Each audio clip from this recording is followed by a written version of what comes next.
성도 여러분, 안녕하세요. 오늘도 말씀으로 승리하는 은혜가 저와 여러분들 위해 함께하기를 주님의 이름으로 축원드립니다. 우리 계속해서 누가복음 여행을 떠나고 있습니다. 오늘은요, 누가복음에서 가장 중요한 누가복음의 핵심을 말해주는 그러한 여행을 좀 떠나보려고 합니다. 15장을 함께 나눌 거예요. 근데 우리가 오늘 들어가기 전에 어제의 내용을 잠깐 좀 기억하고 가도록 하겠습니다. 어제 우리는 14장의 후반부를 함께 보았습니다. 13장과 14장은요, 예수님께서 무시무시한 심판에 대한 말씀과 또 구원에 대한 말씀을 이렇게 번갈아 가마하셨던 그런 예수님의 가르침들이 계속 진행되고 있습니다. 특별히 어제는 큰 잔치자리의 비유와 진정한 제자도 그에 대한 한 세 가지 비유들을 함께 말씀해 주셨습니다.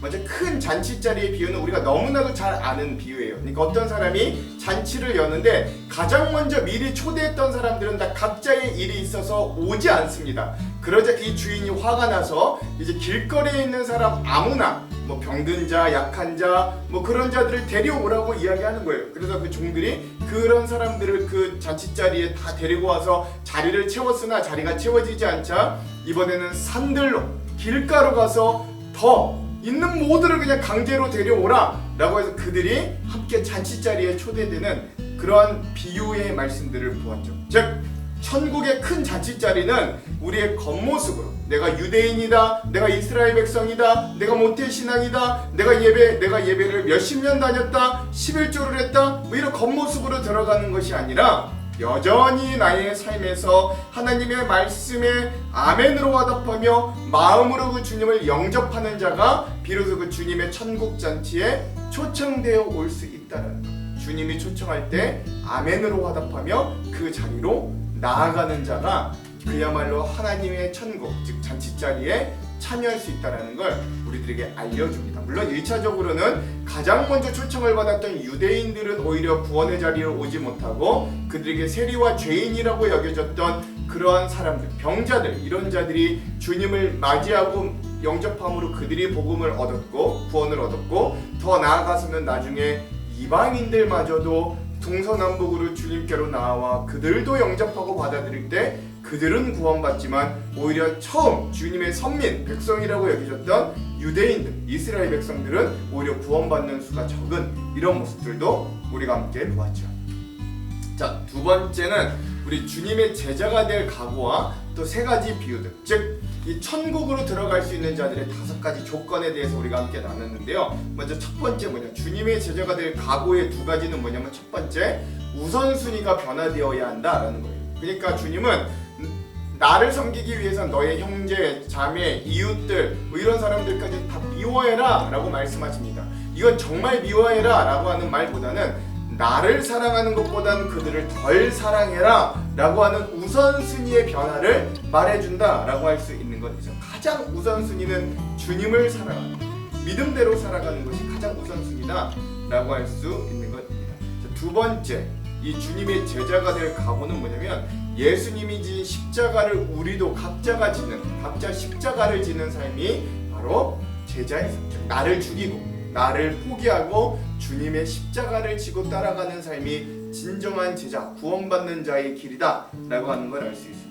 그 이후에 3가지 비유가 나오는데, 첫 번째, 망대를 세우는 자, 그러나 완성하지 못한 자의 비유가 나오죠. 물론 헤롯 왕의 이야기도 했는데 그건 하지 않고요.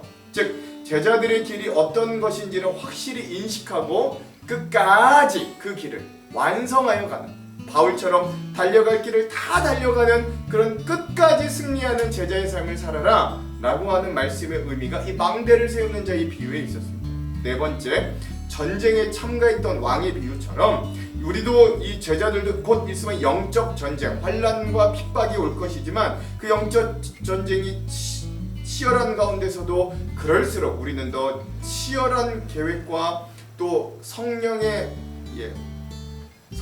무장시키시는, 그래서 전신갑주를 입고 이 말씀을 성령으로 무장되어 나아가 전쟁에, 영적 전쟁에 승리하는 제자가 되어야 할 것들. 마지막 5번째, 맛을 잃은 소금의 비유를 통해 우리가 전달해야 되는 맛, 우리가 전달해야 되는 빛, 즉 우리가 세상의 빛과 소금으로 나아가야 될 그 맛과 빛은 뭐냐? 오늘 주님의 향기를 드러낼 수 있는 희생과 헌신, 즉 주님의 나라가 확장될 수 있는 사랑의 모습이 오늘 우리가 제자들이 세상에 보여줘야 할 맛이니까 그 맛을 잃지 말아라 라고 하시는 주님의 모습까지 우리가 함께 살펴보았습니다. 여러분 잘 기억하실 줄로 믿어요. 자, 오늘은 앞서 말씀드렸듯이 누가복음의 가장 핵심장을 오늘 우리가 함께 읽어볼 겁니다. 오늘은 누가복음 15번째 시간이고요.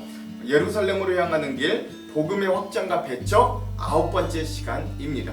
이제 계속 말씀드리죠. 이 갈릴리 지방에서만 머물던 예수님이 이제 예루살렘을 향해 가심으로 예수님을 따라 복음이 이스라엘 전체로 확장되고 있고 또 그에 따라 배척도 점점 심해지고 있다는 걸 우리가 좀 알았으면 좋겠습니다. 분량은 15장, 우리 한 장을 다 같이 보도록 하겠습니다. 제목을 짓자면 잃어버린 것을 찾으시는 하나님이라고 제목을 지어 보았습니다. 자, 그럼 오늘 이 부분에 대한 내용을 들어가기 전에 두 가지 맥을 한번 짚어보고 내용을 들어가 보도록 할게요. 자, 첫 번째, 오늘 이 말씀에서 잃어버린 것을 찾으시는 세 가지 비유가 나오는데요. 어떤 사건으로부터 이 세 가지 비유가 시작되었는지를 한번 먼저 좀 살펴보고 우리가 이 말씀들을 읽어봤으면 좋겠습니다. 왜 예수님이 이런 말씀을 하셨나? 이 세 가지 비유를 하셨나?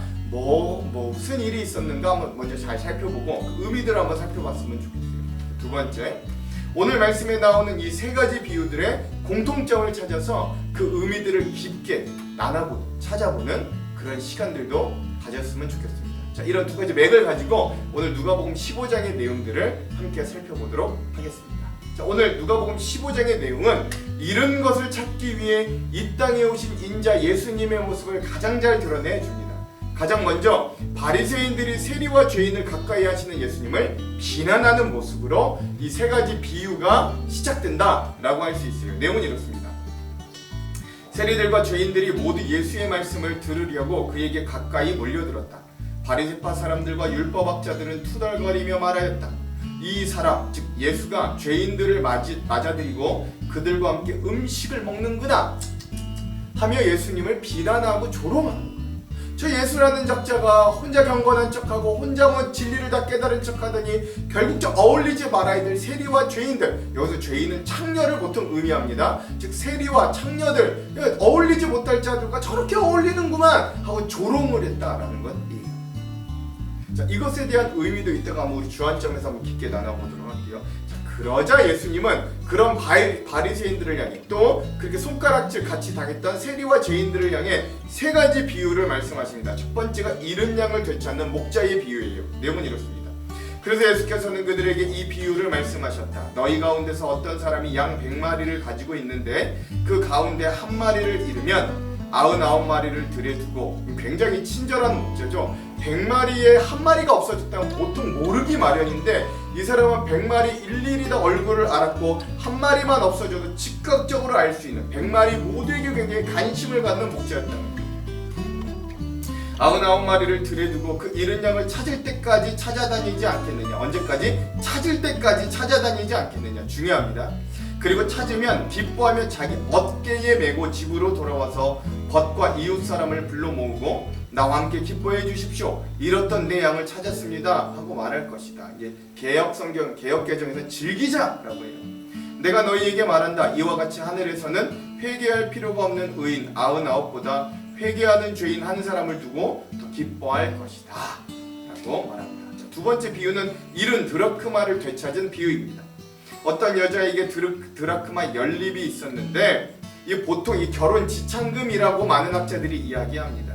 그러니까 결혼 지참금으로 이 사랑하는 남자를 위해 이 여인이 고이 지금 준비하고 있는 굉장히 중요한 그런 동전이다라고 보통 봐요.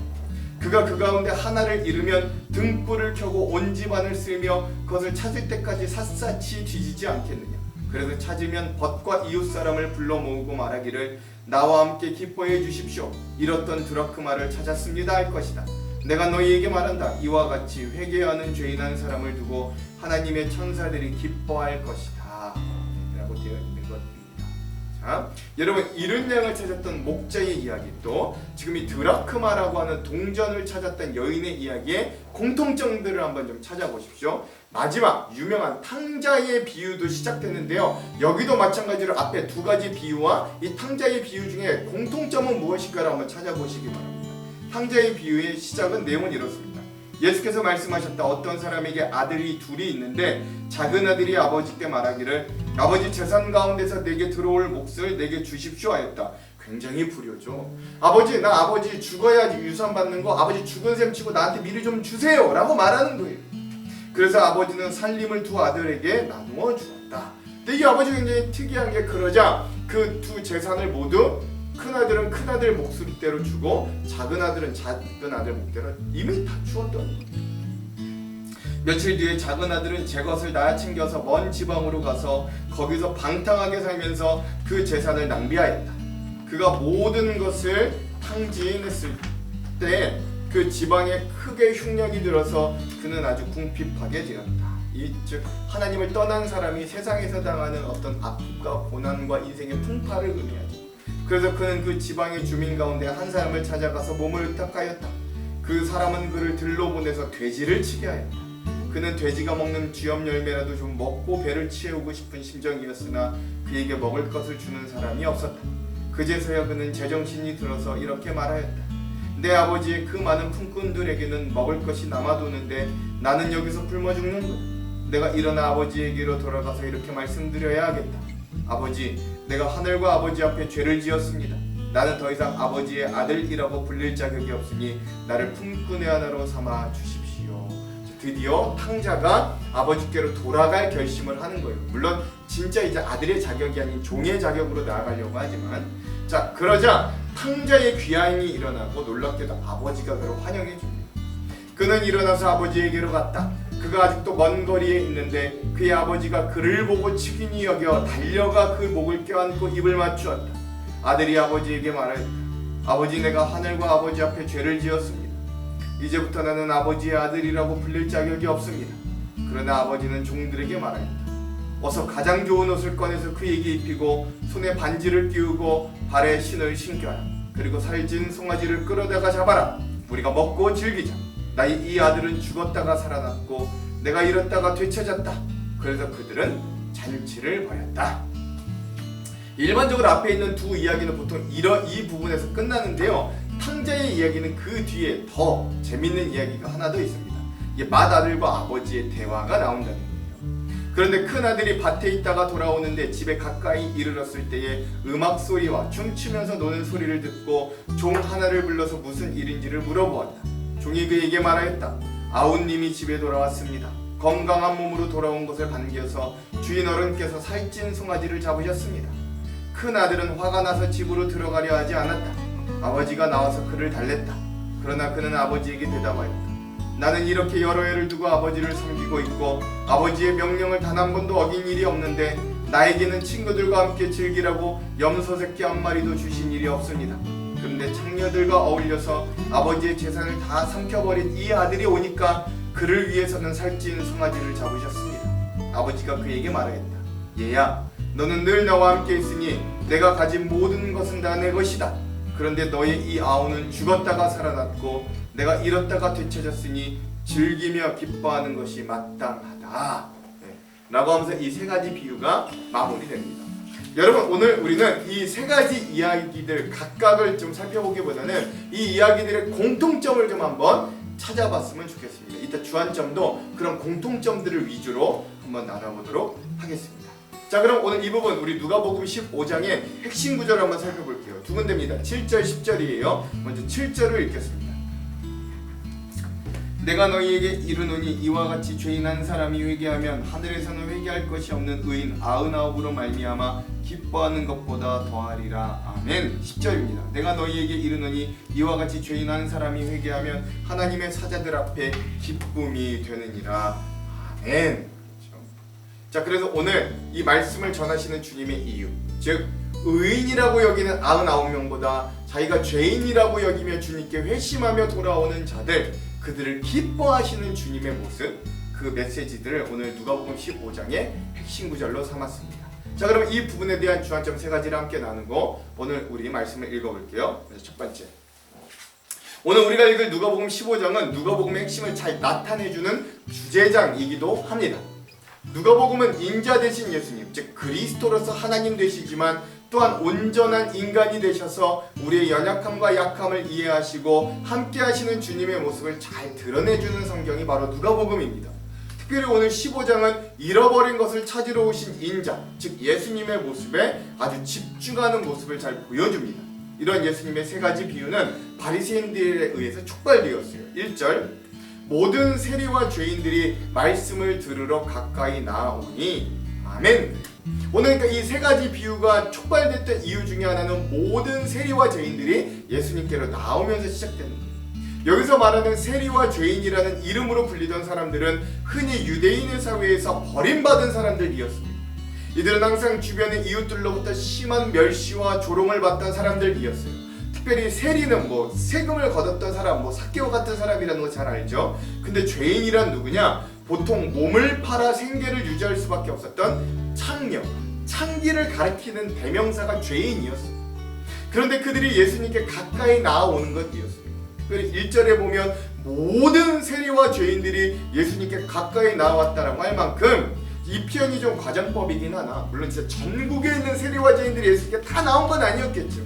근데 그만큼 예수님께서 이 당시 많은 사람들이 꺼려하고 상대하지 않던 외롭고 소외된 사람들을 격이 없이, 또한 벽이 없이 맞아주시고 인간답게 대해주셨던 인격적인 분이었음을, 인자였음을 우리가 어렵지 않게 이 한 말씀을 통해서도 예측해 볼 수 있는 거예요.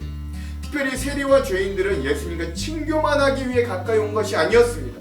그들은 예수님께 말씀을 들으러 가까이 나왔다고 1절 말씀은 분명히 증언합니다. 사실 예수님 이전의 유대 사회에서 이 세리와 이 죄인들, 즉 창녀들이 공적인 모임에 함께 참여할 수 없었습니다. 그랬다가는 사달이 날 것이기 때문이에요. 특히 그들의 종교 지도자들인 바리새인과 서기관들 그리고 제사장들이 매우 노골적으로 이 세리와 창녀들, 죄인들을 멸시하는데 앞장섰기 때문에 너무 못됐죠. 세리와 죄인들은 중요한 행사나 신앙 집회마저도 참석할 수가 없었습니다. 자연히 이들은 이스라엘 백성임에도 불구하고 제대로 된 예배에 참석하거나 말씀을 들을 수 없어 말씀에 대한 상당한 기근과 영적인 궁핍과 갈급함을 당연히 이 세리와 죄인들은 느낄 수밖에 없었던 거예요. 그러나 예수님의 행동은 이러한 세리와 죄인들이 지금까지 목격한 다른 유대인들의 태도와는 전혀 다른 것이었습니다. 또한 거기서 한 걸음 더 나아가 예수님은 이들에게 구원이 무엇인지, 하나님의 나라는 어떻게 들어가는지, 또한 참 신앙은 무엇이고 어떻게 살아야 되는지를 구체적이고 자세하게 이들에게 말씀으로, 복음으로 알려주셨습니다. 그러므로 바리새인과 율법학자들 그리고 제사장들은 예수님의 진리의 말씀을 배격하고 거부했을지라도 오히려 세리와 죄인으로 불리던 이 소외된 사람들은 예수님과 함께 항상 친밀한 관계를 유지하며 예수님께 가까이 나오는 사람들이 되었습니다. 그 말씀을 받아들이는 사람이 되었다는 거예요. 문제는 이런 세리와 죄인들이 예수님께 나오는 모습을 보고 역시나 바리새인과 서기관들, 율법학자들이 예수님을 향해 수군거리는, 개역 성경에 보면 원망하는 소리를 내었다라는 거예요. 2절입니다. 바리새인과 서기관들이 수군거려 이르되 이 사람이 죄인을 영접하고 음식을 같이 먹는다 하더라. 아멘. 역시나 바리새인과 서기관들은 신앙에도 격이 있고 계급 같은 것이 존재한다고 여겼어요. 이들의 시각에서는 모든 것에 계급이 있고 격이 있어 서로가 서로에게 결코 넘지 못할 어떤 벽이 있던 것으로 삶을 여기면서 살아갔습니다. 굉장히 어리석은 삶이죠. 그래서 결코 상대할 수 없는 그리고 상대해서도 안 되는 이 세리와 죄인들과 함께 밥을 먹고 그들에게 말씀을 전하며 친밀하고 인격적으로 그들을 대하며 관계하시는 예수님을 보면서 이들은 불편한 심기를 감출 수가 없었던 거예요. 근데 여러분, 오늘 우리에게도 이러한 벽이 없습니까? 오늘 우리도 이렇게 격으로 사람들을 나누지 않습니까? 우리가 예수님을 따른다고 하면서도 여전히 우리가 격과 벽을 나누는 또 다른 세리와 죄인들이 우리들 주변에는 없습니까? 우리가 또 다른 세리와 죄인들이라고 여긴 사람들이 우리 주변에 없냐고. 근데 우리도 사실 하나님 보시기에 또 다른 세인과 죄인들이 아니겠습니까? 그러므로 오늘 말씀을 읽으면서 우리가 우리의 죄를 사하여 준 것 같이 우리의 죄를 사하여 주옵소서 하고 하는 주기도문의 말씀도 함께 묵상하고 그리하여 용납하고 품는 그래서 잃은 것을 찾으시는 주님을 따르는 제자들이 되기를 간절히 소망합니다. 이 세 가지 비유가 이 사건에 의해 촉발됐다는 걸 잊지 마시기 바랍니다. 자, 두 번째, 자, 이렇게 누가복음 15장은 세 가지 잃었다가 다시 찾는 비유의 이야기가 드디어 등장하게 됩니다. 첫 번째는 목자가 100마리의 양 중에 잃어버린 한 마리 양을 찾는 이야기입니다. 두 번째는 한 여인이 잃어버렸던 한 드라크마 동전을 찾는 이야기입니다. 마지막 세 번째는 아버지가 집을 나간 둘째 아들을 기다리며 그를 결국 되찾는 이야기입니다. 재밌는 건 이 세 가지 비유에 세 가지 공통점들이 있다는 거예요. 오늘은 뭐 이 세 가지 이야기 각각을 자세히 나누기보다는 이 세 가지 비유의 공통점들을 가지고 은혜를 좀 나누도록 하겠습니다. 자, 첫 번째, 이 세 가지 비유의 공통점은 무엇인가 잃어버린 주인의 상황이 등장한다라는 것이에요. 목자는 사랑하는 양 한 마리를 잃어버렸고, 여인은 한 드라크마의 동전을 잃어버렸고, 한 부자 아버지는 불효막심한 둘째 아들이 떠나버려 잃어버린 상황이 되었습니다. 물론 이 세 가지 비유는 모두 잃어버린 상황이 되었지만 잃어버린 경로는 참으로 다양합니다. 양은 우매하고 고집스러운 짐승이라 자주 길을 잃어요. 그래서 잃어버렸고, 작은 은전은 주인이 잃어버린 거죠. 쉽게 잃어버릴 수 있는 물건입니다. 그리고 둘째 아들은 자기 아들의 의지를 가지고 의도적으로 아버지를 떠났습니다. 즉 주인이 무엇인가 상당히 아끼고 사랑하는 것을 잃어버린 과정은 결국 다양할지라도 죄에 대한 책임과 결과를 부각시켜주는 의미들을 가지고 있는 거예요. 이런 공통점들을 우리에게 이런 죄에 대한 의미와 또 그런 결과들을 부각시켜준다라는 거죠. 그러므로 이러한 상황은 한 죄인이 어떻게 하나님을 떠나는가, 그리고 하나님을 떠났을 때 그 죄인은 어떤 상태에 이르는가 라고 하는 인간의 범죄와 타락의 모습을 잘 상징해 준다라고 할 수 있습니다. 오늘 우리 인간들은 하나님을 떠나 자신의 의지대로 자유롭게 살기를 원합니다. 이게 죄의 근본 뿌리라고 했어요.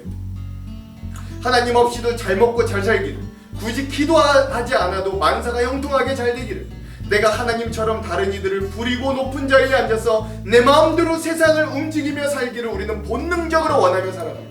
즉 내가 하나님이 되고 싶어요. 사단 루시퍼도 그래서 하나님께 대적하다가 사단이 됐잖아요. 아담이 첫 죄를 지었던 이유 뭐예요? 이 선악과를 먹어 나도 하나님처럼 되고 싶다라는 욕망이 있었던 거죠. 즉 이것이 오늘 우리의 원죄요, 죄의 뿌리로서 하나님과 같이 되고 싶어하는 우리의 가장 큰 욕망의 모습입니다. 그러나 그렇게 호기롭게 목자를 떠났던 양, 주인의 손을 떠났던 동전, 아버지의 품을 떠난 둘째 아들의 상황은 그리 좋은 상황은 아니었어요. 물론 양과 동전의 비유에는 그들의 상황이 얼마나 비참한지를 나타내지 않았지만, 탕자의 비유에서는 그가 아버지의 품을 떠나 세상 속에서 방황할 때 얼마나 비참하고 무능한 존재가 되었는지를 아주 구체적으로 잘 나타내줍니다. 즉 죄 가운데 하나님을 떠나 세상 속에서 살아가던 우리의 모습은 우리의 기대와 같이 잘 먹고 잘 사는 것 같이 보여도 결국 우리의 욕망은 욕망대로 채우지 못하고 점점 더 세상 속에서 작아지고 실패하고 죽음의 길로 가는 우리의 모습을 발견할 수 있어야 한다라는 것이죠. 자, 근데 여기서 두 번째 공통점, 그러나 다행인 건 우리의 말씀에 등장하는 목자와 동전 주인인 여인과 둘째 아들을 잃어버렸던 아버지는 그 잃어버린 걸 결코 한시도 한순간도 포기하지 않고 찾을 때까지 끝까지 찾아 나선다는 공통점이 있다는 거예요. 중요한 건 뭐다? 그 주인은 찾을 때까지 끝까지 찾아 나선다라고 하는 공통점, 두 번째 공통점이 있다는 겁니다. 이게 두 번째 오늘 세 가지 비유의 공통점입니다. 이런 목자, 여주인, 아버지로 대변되는 사람들의 모습이 우리들에게 신앙적으로 의미를 주는 건 하나님은 그러한 죄인된 우리에게 어떻게 은혜를 주시고 죄인된 우리는 하나님께 어떻게 돌아가게 되는가를 우리에게 잘 보여주는 질문을 던지기 때문에 그래요. 즉 은혜와 회개의 영역을 우리에게 알려주는 거죠. 이 은혜와 회개의 시발점은 죄인의 회개로부터 시작되는 게 아닙니다. 100마리 중에 잃어버린 한 마리 양을 찾아 떠나는 목자의 사랑과 은혜로부터 이 회복이 시작되는 거예요. 아무것도 할 수 없었던 동전은 그저 떨어져 구석에 처박혀 있을 수밖에 없지만 그 동전이 다시금 빛을 볼 수 있었던 건 그 여주인이 그를 필사적으로 찾아냈기 때문이에요.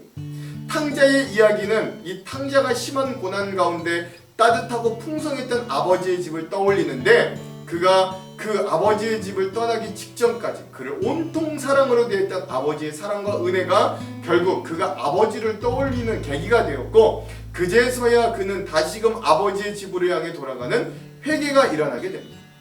그러므로 오늘 누가복음 15장의 세 가지 비유는 이렇게 죄인을 포기하지 않으시고 끝까지 찾아다니시는 하나님의 모습을 우리들에게 강렬하게 보여주므로 죄인되고 잃어버림받은 우리들이 다시금 하나님께로 돌아갈 용기와 힘을 주는 거예요.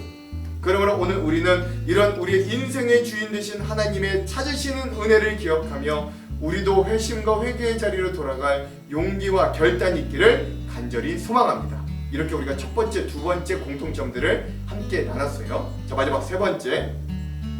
자, 마지막으로 셋째, 오늘 우리는 15장에 나타난 세 가지 비유의 공통점, 마지막 셋째 공통점을 찾아볼 건데, 그건 주인은 잃어버린 것을 도로 되찾았을 때 그것을 되찾은 것보다 더 큰 비용을 들여 잔치를 벌일 만큼 기뻐한다 라고 하는 것입니다. 이게 세 번째 공통점입니다. 목자는 100마리 중에 잃어버린 한 마리 양을 찾자 그 양을 즐거워하며 어깨에 메고 집으로 돌아와 이웃들을 불러 모으고 즐기는 잔치를 벌입니다. 5절에서 6절. 또 찾아낸 즉 즐거워 어깨에 메고 집에 와서 그 벗과 이웃을 불러 모으고 말하되 나와 함께 즐기자 나의 잃은 양을 찾아내었노라 하리라. 아멘. 그렇죠? 마찬가지로 한 드라크마를 잃었던 여인도 마찬가지로 그 동전을 찾자 벗과 이웃을 불러 모으고 잔치를 벌입니다. 9절에서 10절. 또 찾아낸 즉 벗과 이웃을 불러 모으고 말하되 나와 함께 즐기자 잃은 드라크마를 찾아내었노라 하리라. 내가 너희에게 이르노니 이와 같이 죄인 한 사람이 회개하면 하나님의 사자들 앞에 기쁨이 되느니라. 아멘. 마지막으로 탕자, 둘째 아들이 돌아온 것을 확인한 아버지는 그 아들에게 달려가 맞이하고 입을 맞추고 잔치를 벌입니다. 22절에서 24절. 아버지는 종들에게 이르되 제일 좋은 옷을 내어다가 입히고 손에 가락지를 끼우고 발에 신을 신기라. 그리고 살진 송아지를 끌어다가 잡으라. 우리가 먹고 즐기자. 이 내 아들은 죽었다가 다시 살아났으며 내가 잃었다가 다시 얻었노라 하니 그들이 즐거워하더라. 아멘. 사실 이 목자와 여인과 아버지는 세상적인 계산으로는 아주 바보 같은 사람들입니다. 잃어버린 것을 되찾은 이득보다 그것이 기뻐 잔치를 벌이는 비용이 훨씬 더 크기 때문에 그래요. 그러니까 사실 이 주인들은 잃어버린 것을 찾는 것의 가치를 세상과 물질의 가치로 환원하지 않았다라는 것을 알 수 있는 거예요. 그리고 그 주인은 그러한 물질적이고 계산적인 가치를 떠나 잃어버린 것이 얼마나 주인에게 소중한 존재였는가를 이런 모습을 통해 증명해 주는 겁니다. 그러니 이러한 세 가지 비유의 마지막 공통점은 회개한 한 죄인을 하나님은 어떻게 맞이하는가를 잘 보여준다라는 거예요. 즉 죄인이 어떻게 용서를 받고 구원의 축제에 들어갈 수 있는가를 잘 보여줍니다. 즉 오늘 죄인된 우리가 예수 그리스도의 십자가 은혜를 깨닫고 죄사함과 해방과 구원의 감격에 들어갈 수 있었던 이유는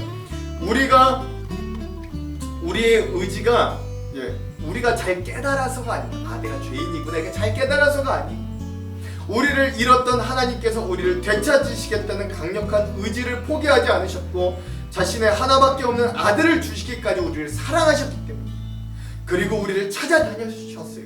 그 사랑이 우리 죄인들에게 맞닿았을 때 우리가 어떻게 죄에 빠져있던 우리의 마음이 어떻게든 강력하게 강박하던 내가 어떠한 죄들과 삶의 무거운 무게를 지고 살아가던 간에 그 사랑과 은혜가 우리를 구원의 자리로 이끌어 우리를 변화시켜 주셨던 거예요. 그러므로 이 세 가지 비유를 통해 하나님께서 죄인의 회개를 얼마나 원하시는가 그리고 그 회심과 회개의 자리를 얼마나 기뻐하시는가를 알 수 있습니다. 그러므로 오늘 우리는 이 세 가지 비유의 말씀을 읽고 나아가며 여전히 죄인된 우리 자신의 죄악을 주님 앞에 내어놓고 철저히 회개하는 성도들이 되어야 합니다. 로마서 5장 8절을 읽어볼게요. 우리가 아직 죄인 되었을 때에 그리스도께서 우리를 위하여 죽으심으로 하나님께서 우리에 대한 자기 사랑을 확증하셨느니라. 아멘. 우리가 삶을 살다가 하나님과 아주 멀리 떨어져 있다고 할지라도 그분은 당신을 알아보십니다. 그분은 당신을 불쌍히 여겨주십니다. 그리고 하나님은 나에게 달려오셔서 용서와 화해의 사랑으로 우리를 꼭 껴안아 주십니다. 우리에게 입을 맞춰 주시고 당신을 자기의 자녀의 신분으로 회복하여 주시고 그 기쁨을 이기지 못해 잔치를 벌여 주십니다. 마치 스가랴 3장 17절의 말씀처럼요. 그 그가 너로 인하여 기쁨을 이기지 못하시며 너를 잠잠히 사랑하시며 너로 말미암아 즐거이 부르며 기뻐하시리라. 아멘. 그러므로 사랑하는 성도 여러분, 오늘 말씀을 통해 잃어버린 영혼을 찾으시는 하나님 앞에 다른 이들을 떠올리지 마시고 오늘 내가 먼저 하나님께로 돌아가는 시간 되기를 소망합니다. 우리 남편이 돌아가야 되는데, 내 자녀가 돌아가야 되는데, 이런 다른 사람 떠올리지 말고 이제 내가 돌아가십시오. 여호와께로 돌아가자 고백했던 호세아의 부르짖음을 오늘 이 말씀 가운데 발견하며 다시금 하나님께로 나아가 우리의 삶을 되돌아보고 하나님께로 그 중심과 삶의 방향을 맞추는 귀한 자녀로 복귀하시기를 주님의 이름으로 축원합니다. 기도할게요. 하나님, 오늘 우리는 여전히 주님께 잃어버린 양과 같은 자들, 잃어버린 동정과 같은 자들, 주님의 곁을 떠난 탕자와 같은 죄인임을 주님 앞에 고백합니다. 그러나 주님은 잃어버린 우리를 끝내 포기하지 않으시고 찾을 때까지 찾으시고 또 우리를 용납하시고 용서하셔서 우리를 받아들이는 사랑의 하나님이심을 압니다. 그러니 주님, 오늘 우리가 그 사랑의 용기를 얻어 주님께 애써 돌아가게 하여 주십시오. 그럴 때 우리의 돌아감을, 우리의 회심을, 우리의 회개를 기뻐하시고 잔치를 여시는 그 주님과 함께 우리의 삶이 천국 잔치자리가 될 수 있도록 인도하여 주시옵소서. 오늘 말씀을 통해 오늘 우리가 그런 주님의 사랑을 발견하게 하시고 다시금 주님께로 돌아가는 결단이 있을 수 있도록 우리와 함께 하여 주시옵소서. 그렇게 하실 주님을 기대하며 예수님 이름으로 기도합니다. 아멘. 그럼 사랑하는 성도 여러분, 오늘 하루도 말씀으로 승리하십시오. 사랑하고 축복합니다. 화이팅! 제15장. 모든 세리와 죄인들이 말씀을 들으러 가까이 나아오니 바리새인과 서기관들이 수군거려 이르되, 이 사람이 죄인을 영접하고 음식을 같이 먹는다 하더라. 예수께서 그들에게 이 비유로 이르시되, 너희 중에 어떤 사람이 양 100마리가 있는데 그 중에 하나를 잃으면 99마리를 들에 두고 그 잃은 것을 찾아내기까지 찾아다니지 아니하겠느냐. 또 찾아낸즉 즐거워 어깨에 메고 집에 와서 그 벗과 이웃을 불러 모으고 말하되, 나와 함께 즐기자. 나의 잃은 양을 찾아내었노라 하리라. 내가 너희에게 이르노니 이와 같이 죄인 한 사람이 회개하면 하늘에서는 회개할 것 없는 의인 99으로 말미암아 기뻐하는 것보다 더하리라. 어떤 여자가 10 드라크마가 있는데 하나를 잃으면 등불을 켜고 집을 쓸며 찾아내기까지 부지런히 찾지 아니하겠느냐. 또 찾아낸즉 벗과 이웃을 불러 모으고 말하되, 나와 함께 즐기자. 잃은 드라크마를 찾아내었노라 하리라. 내가 너희에게 이르노니 이와 같이 죄인 한 사람이 회개하면 하나님의 사자들 앞에 기쁨이 되느니라. 어떤 사람에게 2 아들이 있는데 그 둘째가 아버지에게 말하되, 아버지여, 재산 중에서 내게 돌아올 분깃을 내게 주소서 하는지라. 아버지가 그 살림을 각각 나눠주었더니 그 후 며칠이 안 되어 둘째 아들이 재물을 다 모아가지고 먼 나라에 가 거기서 허랑방탕하여 그 재산을 낭비하더니 다 없앤 후 그 나라에 크게 흉년이 들어 그가 비로소 궁핍한지라. 가서 그 나라 백성 중 한 사람에게 붙여 사니 그가 그를 들로 보내어 돼지를 치게 하였는데 그가 돼지 먹는 쥐엄 열매로 배를 채우고자 하되 주는 자가 없는지라. 이에 스스로 돌이켜 이르되, 내 아버지에게는 양식이 풍족한 품꾼이 얼마나 많은가.